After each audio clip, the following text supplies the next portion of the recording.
Happy Monday, happy Monday, happy Monday, everyone. It's your favorite optometrist, Dr. Darryl Glover, and today I'm super excited because we are hanging out with a star in eye care. We are hanging out with Warren Modlin. If you are unfamiliar with this gentleman, you have a treat in store for you today because he is the man when it comes to anything leadership related. He is the man when it comes to any kind of problem that you may have. He can solve it for you. And today I'm super excited to hang out with you, Warren. How are you doing today, buddy? Darryl, thanks very much for the opportunity. And I can't live up to that, but we'll have fun trying anyway. So, Warren, whenever I bring someone on the show, I always like to get a good overview and background of who you are, where you're from, your schooling, family, all that jazz. So before we jump into all the things that you're great at, let's get a little bit of a background of who you are as a person, if you don't mind, Warren. Wow. So as you can hear from the accent, this is what a Southerner sounds like. I was born and brought up in South Africa. It's where I graduated and practiced optometry. I think in '93, we moved to Canada and I started, unfortunately, I wanted to do optometry literally since I was 10 years old. I played a soccer game and my optometrist came onto the field to give me contact lenses because I couldn't see. And at that stage, I'm decided that that's what I want to do is become an optometrist and do sports vision. So this is now a lot of years in the making, 40 years in the making. When I came to Canada, I couldn't enroll immediately in optometry school. I managed to find a job at Favorite Vision at that stage, Alcon now, and started working in corporate and actually just decided this gave me a global perspective on the industry and loved what I was doing, loved the people. And so I changed my career, didn't move away from optometry, but another dimension of it. So I worked in Canada. I moved to Atlanta, where the head office was. So total of 9 years in Atlanta. And then in 2010, I moved from there to the West Coast, where I am now, and started working for Oakley, the world's biggest sports vision company, and spent 8 years doing that. Blessed to have a phenomenal wife and 2 kids. My oldest son plays D1 baseball, and my daughter's dances at college. So very humbled and appreciative to be here. And then in 2018, I was frustrated that we couldn't do more than we were doing now with just eyewear for our athletes, and wanted to think a little bit about how we can try and get athletes to the next level. And that's kind of where Neurodynamic Vision came in. Fantastic. Well, clearly you have been all across the world. And, I love that piece because that really gives you or helps to provide more out of the box thinking because you've seen how things are done in different parts of the world. And to really be able to see that really can put you in a position to be a leader and also to be able to really troubleshoot. But before we even dive too deep into that, you mentioned NDV. What is this all about, if you don't mind really breaking that down from top to bottom? Because I know working with athletes can be very rewarding, but I know it can also be very challenging. But I'm curious to know a little bit more about this company, and I'm curious to know what is it that you're doing that's any different from someone that's in the exam lane. So let's just kind of break this down in a little more detail, if you don't mind giving us a Sure. strong background about this company. Yeah, thanks. Certainly, NDV and Neurodynamic Vision is a category that really puts vision and the brain together. If you think about how an athlete performs on the field, they're making great decisions, they're making great moves, first step for anticipation, focus, accuracy, consistency. All of those things are mental functions. And we know that a great athlete is differentiated not so much on their strength and conditioning, because all athletes spend their time strength and the skeletal muscular system, and conditioning on the cardiovascular system. You've got nutrition, you've got recovery and sleep. So what makes them different?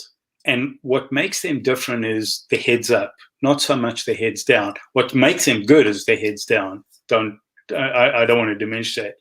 So when we looked at athletes and trying to get them to the next level, we wanted to try and find a way that we could use the mental capacity, the decision making, in order to give them that competitive advantage. And as you know, and everybody who's listening, 80% of all the sensory information that we take in is through the eyes, and the brain is 50% of it is wired around our centers of vision.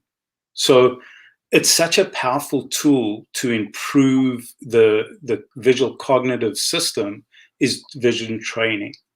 And what was missing, in my opinion, and it's only mine, so everybody can disagree, is that we've had vision training, sports vision training, for a long time. In fact, my partner, Ryan Harrison, who he himself has been doing this for 20 years, his father, Dr. Bill Harrison, started with the Kansas City Royals in 1971.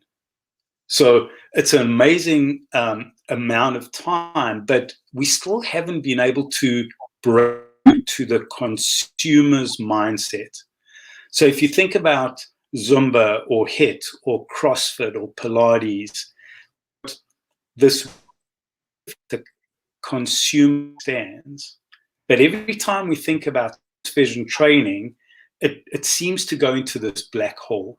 So what we wanted to do was take our system of training, the experience that Ryan brings, and the consumer mindset about how do they think about performance, and bring that together in a brand.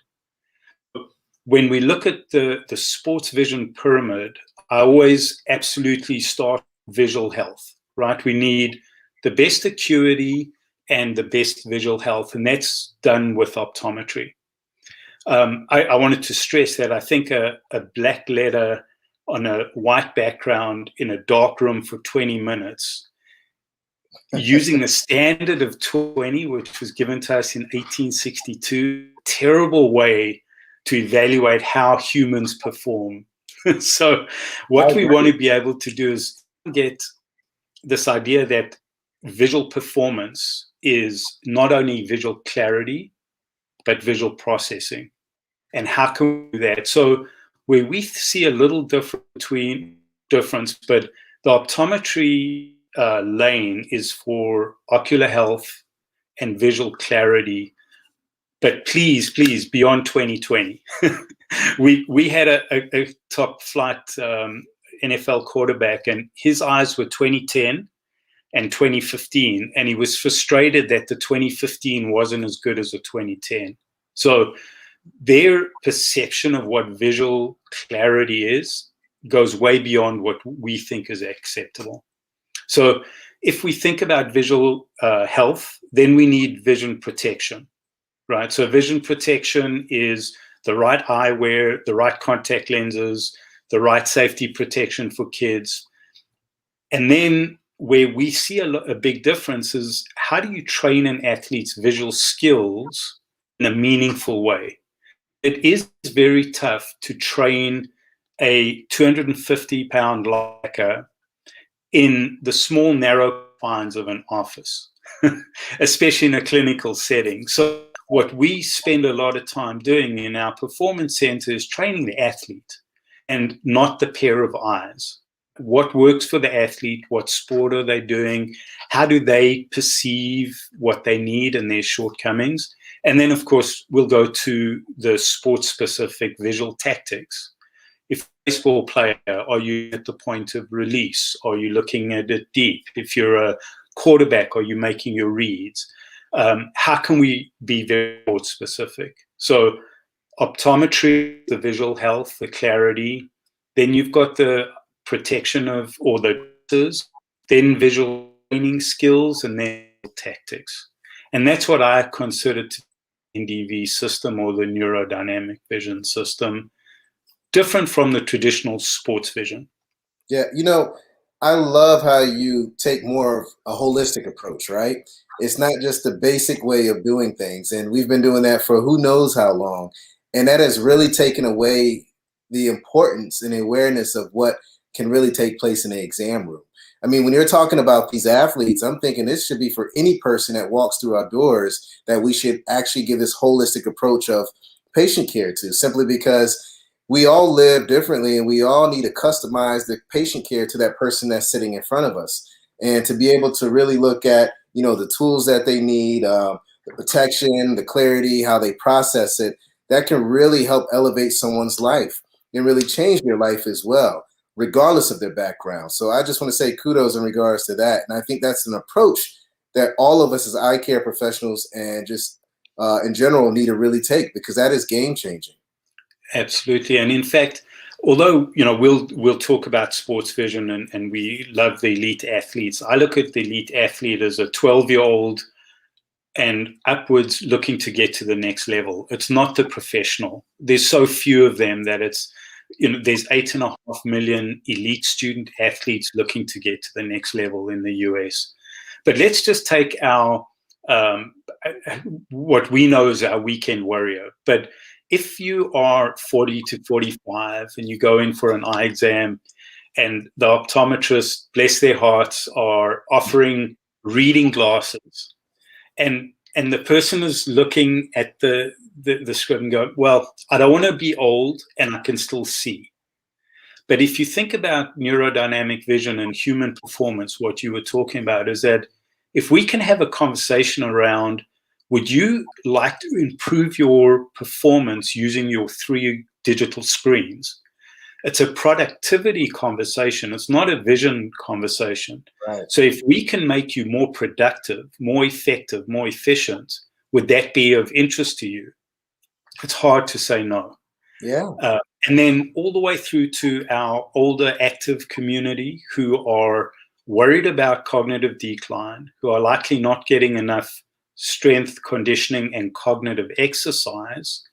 Shouldn't we be looking at that as human performance at a different level of intensity? But what you said, I think, is so important, is that the patient is about human performance. It's not about a pair of eyes.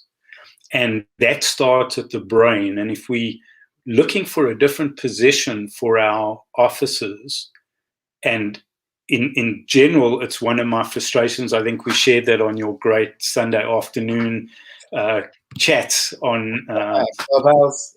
on Clubhouse, and everybody should be attending those. This idea that we need to be able to address what the patient is really looking for, and that is a better life, right? And how do we do that? It's not with which is better, 1 or 2. That's one of the tools. And that's really, where we come in with the optometrist. Although we train our athletes, I do think that that's an opportunity in the market to help optometry in a not a different direction, but another way of competing. That's not a specialty. The sports vision is neuro is not a specialty. Optometry is the specialty. And what we do is binocular vision. Yeah, no, I love this. No, I love this. I think you're dead on the money with this. I mean, this is something that can really help elevate our profession, and it's something that we should have been doing many, many moons ago. The question I have for you, there's a lot of listeners, followers that are tuning into this conversation right now, and they're thinking, "Man, Warren, this is it. You set the fuel underneath the fire underneath my feet. My neurons are starting to pop right now, and I want to make this happen." For those that are listening to this and watching this live stream, how do they get started with taking that approach of really concentrating on performance? Because I think it doesn't really start in the exam room. I think it starts before they even enter the office, right? So if you don't mind just really touching on, before that patient walks into the room, what type of dialogue, what type of communication should you have with that patient before they even get to the office? Yeah, and this is true for a lot of areas of performance. So the way that I look at it is, what is your patient journey? And the patient journey starts way, way before booking an appointment. So the first thing I always recommend with any office is, let's map your patient's journey and your touch points between the time that they are going to come in versus when they arrive, how are they handed off during the experience. And I really do use the word stage and experience. Disney do this brilliantly. We are very much delivering a service, right? And what we want to do is elevate that to a staged experience and then a guided transformation. How do we make their life better? So the idea that the office mindset is going to change because we've mapped what is the patient understanding when they phone or when they are triggered. And by the way, your first trigger in a rebooking is at the first appointment, right? Before they leave. Those are the kind of conversations. Are you asking about your human performance? Are you asking about your challenges? Where would you like to be better in your life? Right. Right. What is that next level? As they walk in, what are they experiencing? What does your stage look like? Is your stage a clinical office, which is fine? But if it's a human performance office, are there triggers that identify the brain and the eye and the mind and the body and working together? And then as they go in, what's the handoff? Here's Warren, I'm going to hand it to Dr. So-and-so, and you're going to do 3 or 4 tests now that we're doing to all our new patients, and here's some of the new technology.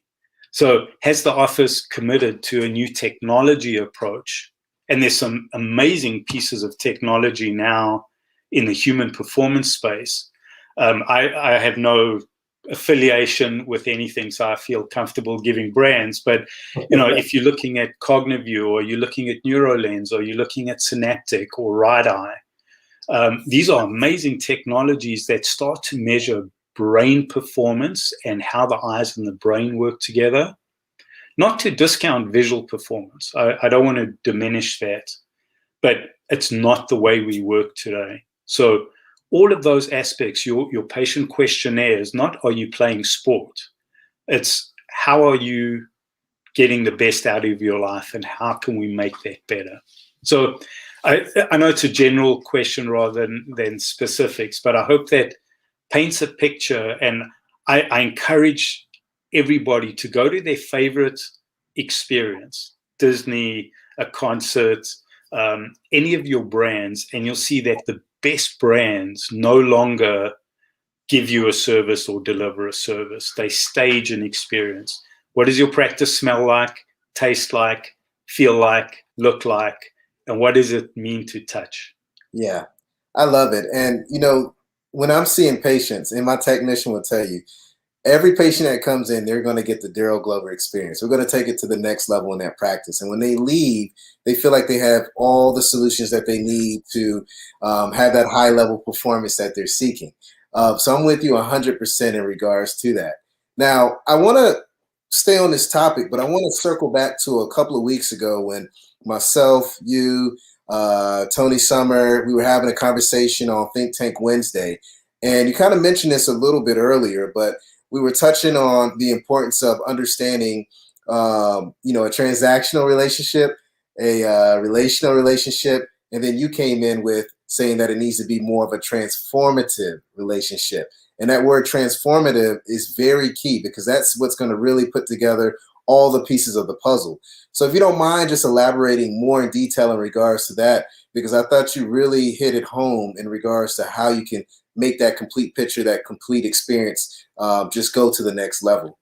Yeah, and I was impressed. Dr. Fiaz on your show on Sunday spoke a little bit about finding your why. And this finding your why is the essence of transformation. So instead of taking a product and, this adding a brand to it is another way of customizing it, making it more meaningful. Then we get to a service and we customize that service and we deliver it. And now we have an experience and we stage that experience, making it even more personal.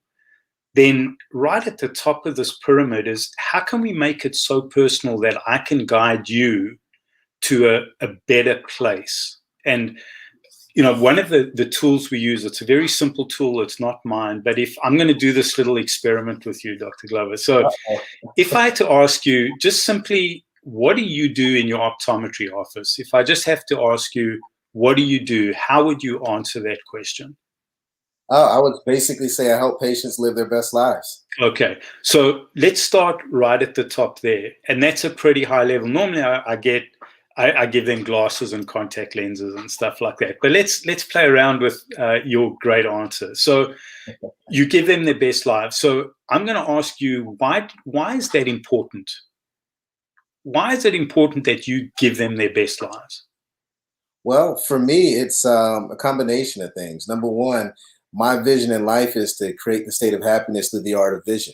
So that's my vision. And the company that I work with, they pretty much align their vision with my vision. So it's just the perfect opportunity to really push forward what I want to make a change in the world. So that's why it's Perfect. important to me. Now it's going to get hard. So what?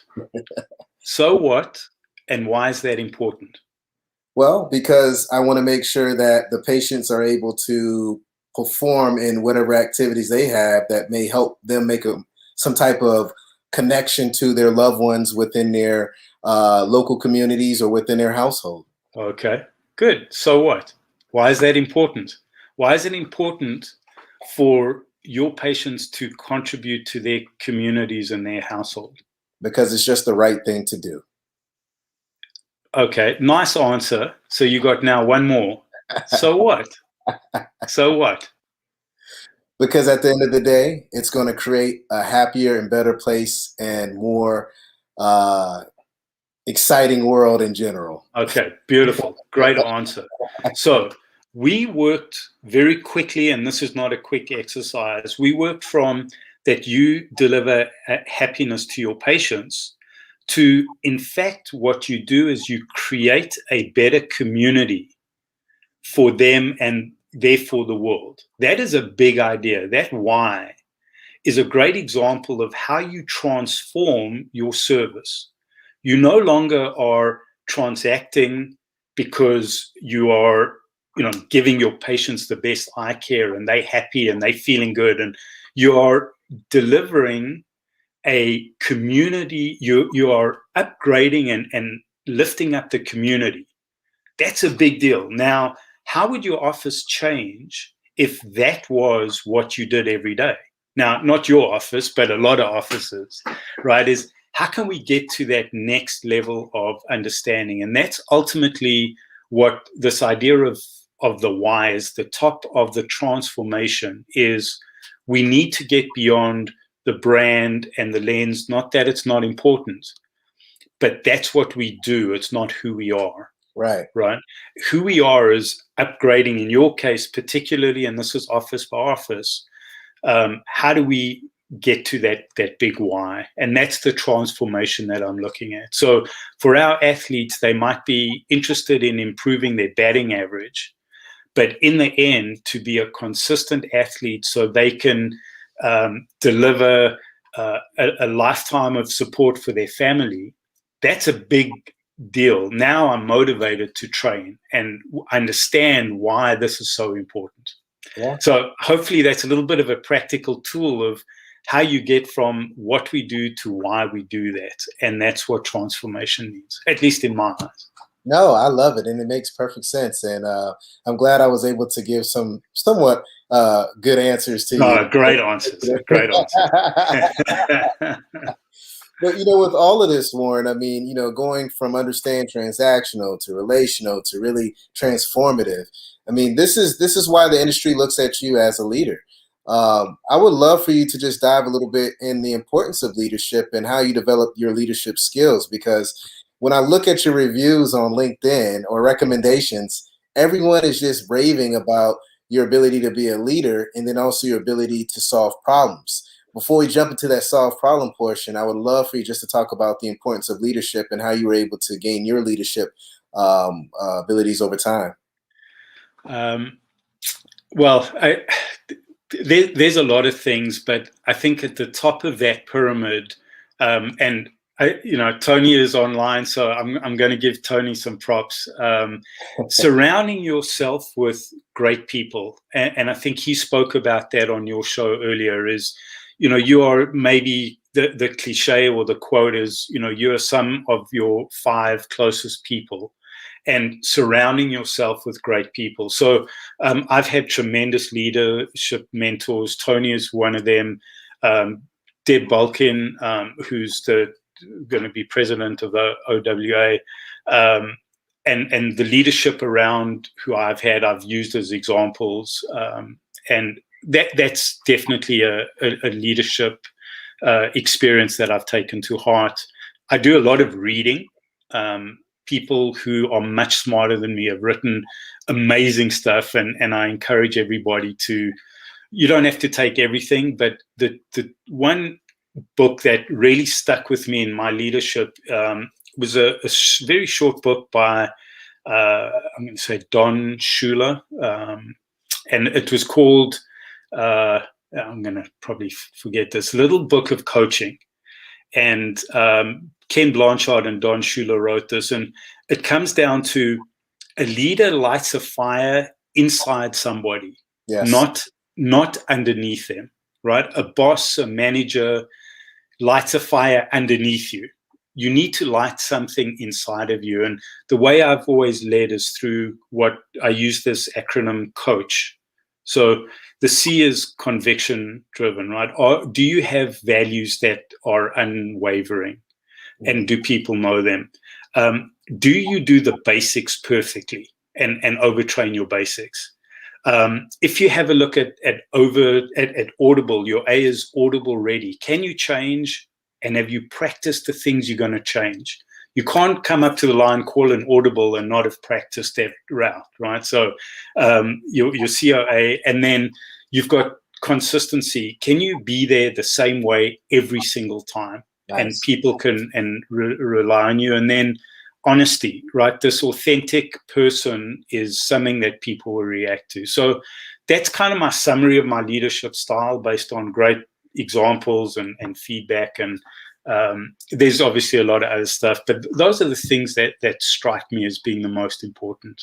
Yeah, no, I love it. And I think the consistency piece and definitely the honest piece is a major deal, because that's something that people are attracted to. And you're talking about lighting up on the inside. People want that honesty and that consistency to see it over and over and over. So I love those 2 touch points there. Yeah, and you can't fake that, right? No, you can't. People can tell. I mean, I don't care what kind of poker face you have. People can tell if you're being genuine, if you're being honest, if you're being candid. It speaks volumes just by your movements, your interaction, and just the way the words come off out of your mouth. I mean, it makes a world of a difference. I had the opportunity to have a conversation with you in regards to leadership and the leadership of where our industry is going right now.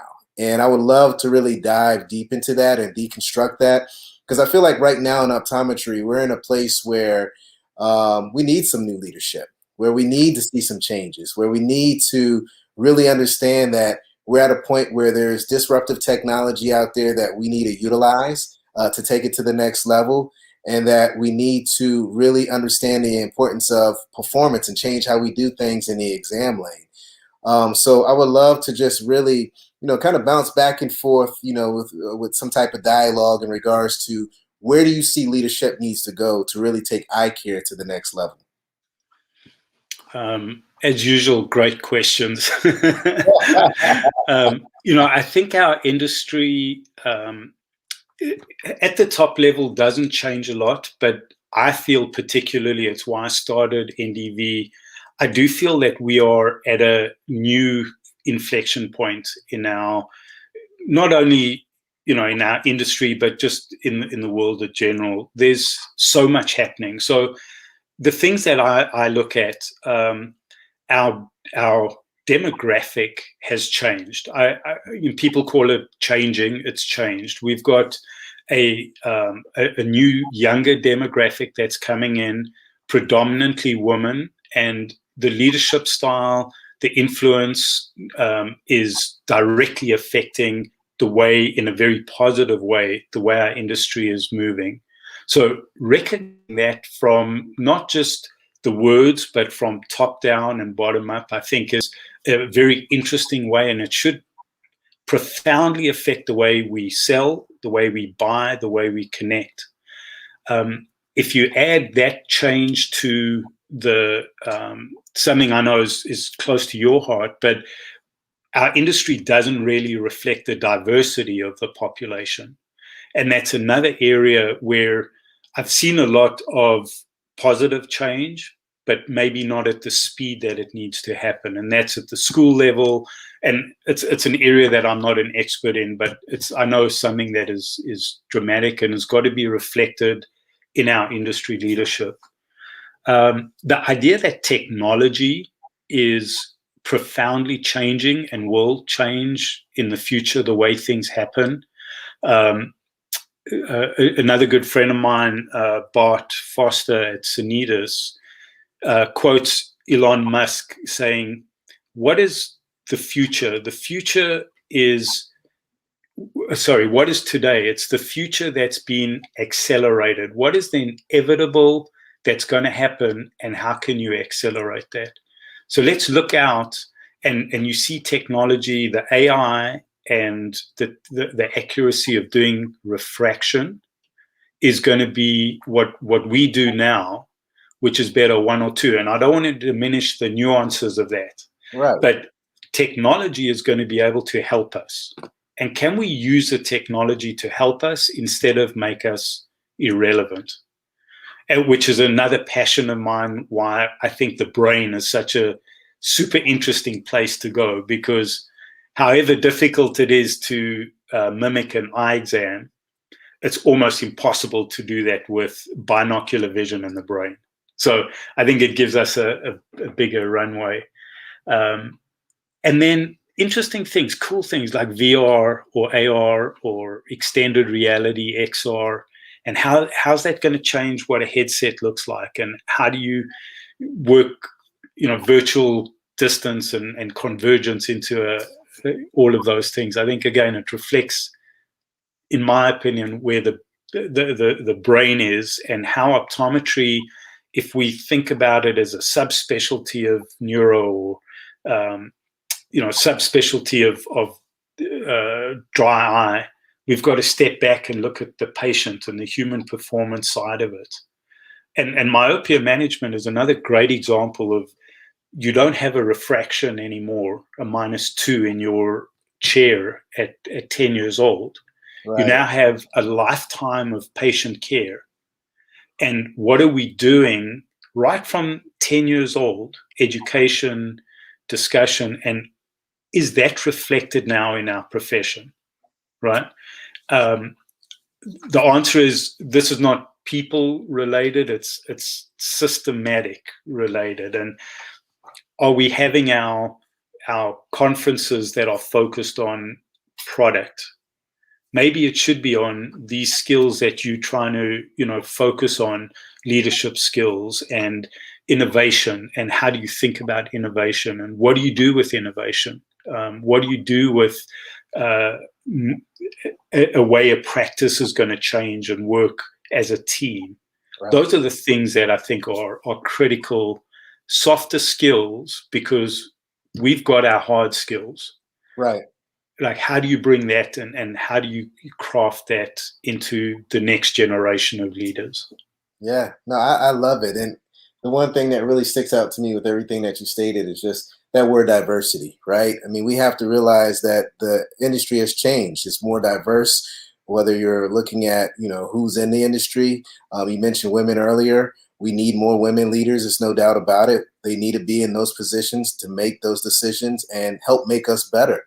We also need to understand the importance of diversity when it comes to how we communicate with our patients. We no longer can do the same thing that we used to. We have to look at the diverse technology that's at our fingertips to really be able to touch our patients. The consumer behavior has changed. So if you're doing things 5, 10, 15, 20 years ago the same way, then you are actually the problem to optometry. You are going to drive people outside of that chair, and you're going to drive them to doing something with eye care that's not optometry owned.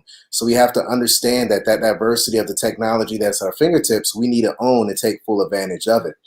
And then most importantly, we have to understand that diversity of our patient base. That is a big piece. By 2045, there's going to be the new majority is going to be minorities. So we want to make sure that we have all the tools, all the resources to be able to accommodate those patients that are in front of us. So I think that diversity piece is the best way to really think outside of the box, and we need to take full advantage of it. So I love everything that you touched on. This is just fantastic information. It's game-changing information. And when you really sit down and think about it, it's not difficult. We know what the future is going to look like. We just need to take ownership and understand that we need to make that change. And Warren, it's gentlemen like yourself that, come on platforms like this and educate the masses, and people listen and they start to make these changes. So I just want to say thank you, because your vision is truly, truly what we need to hear and what we need to see. Well, I appreciate that, but it can't be done without your your ability to have, the defocus media and all the different channels that you're on. But it kind of comes full circle, right? If you think about the individual and how important the individual is, not only who we're serving, but that individual's impact on everybody else in the community. Yes. So if we recognize right from this kind of comes full circle that we don't have a pair of eyes sitting in our chair, right? We have this unique individual with the power to change the world, and we have the ability to help them do that. It should change the way that we think about our importance in this world. And I hear this over and over again: optometry is going to be obsolete. Well, it will be if our job is to test eyes. Mm-hmm. Right? If our job is to improve the human performance or that individual's performance, then there's no way that we can become irrelevant. In fact, quite the opposite. We are often the first line of a patient interaction that evolves way beyond just, can I see? How do you feel? How, are there signs and symptoms of early chronic disease that we should be asking the questions about? And how do we think about the best for a patient's life? And that's why myopia management becomes so relevant. It's why human performance in NDV is no longer, can I see a black letter on a white background, but can I perform at a high level? Are my ocular metrics appropriate? Are there any signs that we should be considering? A concussion is a great example of somebody who really is fine, but their eyes are certainly not moving as their brain tells them. And to me, those are the exciting areas that make us so relevant, so frontline. So I share your enthusiasm, and am as motivated every time I listen to you and all your guests. So you please keep doing everything that you're doing. Thank you so much. Teamwork makes the dream work. There's no doubt about it. Before I let you go, I really have to ask you a question in regards to just problem solving. Again, going back to your LinkedIn recommendations, everyone stated how great your leadership was, but everyone stated that leadership was so great because any problem that's put in front of you, you're able to solve, and you always have a positive mindset. So if you don't mind just really breaking down, how you're able to solve these problems. Is it a book? Is it a certain type of training? The mindset? If you don't mind just touching on that briefly so that we can have better problem solvers in the world of eye care, which will make the world a better place as well at the end of the day. Yeah, problem solving is such an interesting way to approach the solution, because often we know what the solution is and we're looking to find what problem we can solve with it. But one of my early experiences, this will highlight the importance of really understanding somebody in depth. And we had a 30-night silicon hydrogel lens. We were the first on the market, and you could sleep in the lenses. Well, that's what the high oxygen allowed us to do, is sleep in lenses. So the first approach of solving this problem is, well, we just got to get it in the hands of eye care professionals. It turned out that 50% of patients wanted to wake up and see.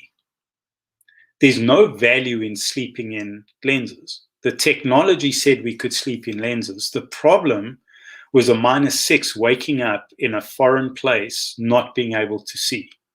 And only 5% of eye care professionals wanted to prescribe extended wear because it was bad for the patient. Well, if you listen to the patient, their needs, their pain points, you would have discovered what the problem was, is that I can't, when I wake up, I can't see. And then there's the daily disposable problem. I'm going to throw my lenses away every day. That's great. No, there's a problem in cleaning. Nobody cleans their lenses. It's dirty. So the way that you solve problems is to understand the patient, listen, and listen again, and listen for the pain point or the need behind the need. Listen to the consumer. They'll tell you exactly what they need if you listen. If you come in with your agenda and your solve, whether it's sales, whether it's marketing, you will be deaf to their world. So problem solving best starts with truly connecting with somebody and listening and understanding, and then discovering that need behind the need. And if you can do that as a leader, if you can do that as a marketer or a salesperson, you will not have there will never not be enough work for you to do for the rest of your life. I love it, Warren. I mean, today has just really opened up my eyes. I mean, we really have to look at that patient that's sitting in front of us. We really have to listen to our patients. We really have to understand the importance of accepting diversity, whether it's from a technology standpoint, a patient base, or just leadership in general. And we really have to make sure that we take that human performance to the next level. I just want to thank you dearly for giving me the opportunity to hang out with you today and just really share your story and share the importance of these touch points that we touched on today, because it is game changing and it can really help elevate our profession, eye care, to the next level. We have the best profession in the world. We are the gatekeepers to the healthcare system. So let's start acting like some leaders and let's step our game up and let's accept some of this amazing technology that is at our fingertips. I just want to thank you dearly. And I would love for you just to give your contact information for those out there that may want to learn more about NDV performance, or may want to have you as a consultant to help really take their practice to the next level, or help them out with leadership skills or problem solving skills, because you are the man. And I want the world to understand that, and I want them to be able to have access to you just as I have access to you, because you have really changed my life and my perspective in regards to how I look at things in the eye care space, but not just on a professional level, but really on a personal level as well. So if you don't mind sharing that contact information more. Sure, thanks very much. I think probably the best is my LinkedIn. That is a gateway to easy get hold of me. On Instagram, NDV Performance, Neurodynamic Vision, and Slow the Game Down. Facebook, we've got a business group for NDV. So please find me there. LinkedIn, we've also got a group as well for Neurodynamic Vision. And then Warren at ndvperformance.com is a great email to get me at as well. I'll get back to everybody and certainly appreciate it as much as you're appreciating me.